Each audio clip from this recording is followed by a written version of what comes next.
Kabupaten Penajam Pasar Utara dan Kutai Kertanegara di Kalimantan Timur telah ditetapkan menjadi wilayah ibu kota baru dengan nama Nusantara. Penetapannya berlangsung dengan cepat dan menimbulkan sejumlah pertanyaan. Apakah pembangunan kota seluas 256.000 hektar di tengah hutan Kalimantan ini akan mengganggu konservasi? Sebanyak apa pohon yang akan ditebangi? Apakah lokasi tersebut sudah benar-benar ideal? Lalu apakah lingkungan di sekitarnya tidak akan terganggu? Pertanyaan tersebut baru akan terjawab seiring waktu.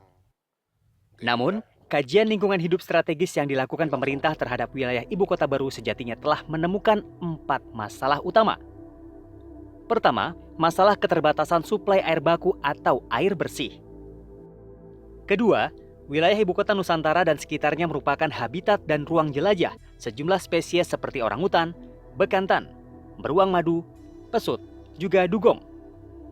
Ketiga, masih ditemukan sekurangnya 109 lubang bekas tambang yang memerlukan penanganan lebih lanjut.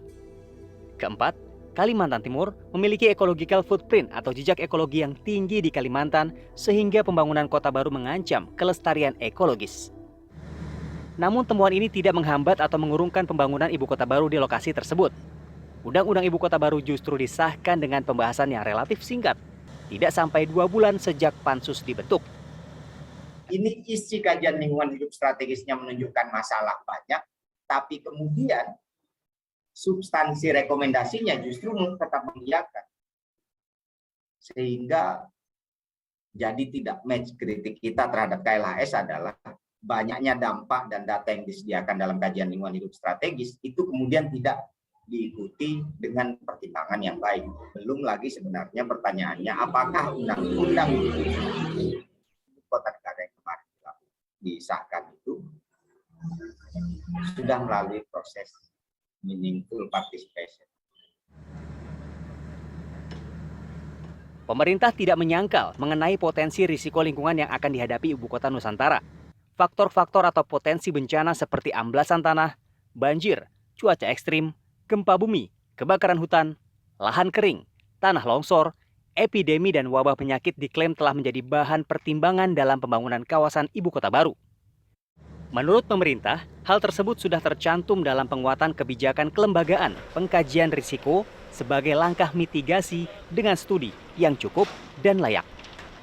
Tentu beberapa tindakan mitigasi risiko tadi sudah dilakukan, sudah dicakup dalam rencana lingkungan hidup di ibu kota Nusantara. Misalnya akhirnya ujungnya adalah menyusun peta area yang mana go dan no go untuk pengembangan ibu kota Nusantara.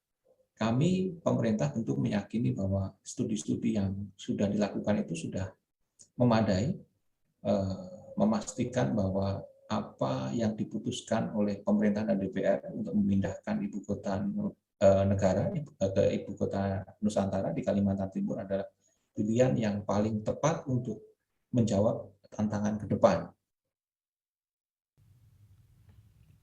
Dari sudut pandang studi tata kota, pintu utama untuk membangun sebuah kota harus dimulai dari kajian lingkungan hidup dan analisis mengenai dampak lingkungan atau AMDAL. Ada 3 poin penting yang harus dipenuhi sebagai syarat sebuah kota keberlanjutan, yaitu ketersediaan air baku, lokasi atau aksesibilitas, dan kondisi tanahnya. Ketiga hal ini menjadi dasar pertimbangan pembangunan infrastruktur, analisis kebencanaan maupun ketahanan pangan. Ya, artinya, secara teknis lokasi kotanya sendiri tidak punya ketahanan atau kemandirian air bersih misalnya, ya, karena masih tergantung dengan daerah luar. Begitu pula juga dengan ancaman banjir ya, yang terbukti kota kabupaten sekitarnya masih banjir gitu kan. Jadi tidak bisa kemudian mengatakan bahwa kota IKN akan dijamin bebas banjir. Itu justru akan menjadi pertanyaan tadi kan. Kalau itu yang menjadi acuan, kenapa kok kota kabupaten yang ada tidak bebas banjir? Melihat dari perkembangan lingkungan di sekitar Kalimantan, suka tidak suka harus diakui bahwa Kalimantan akan mengalami degradasi kualitas lingkungan.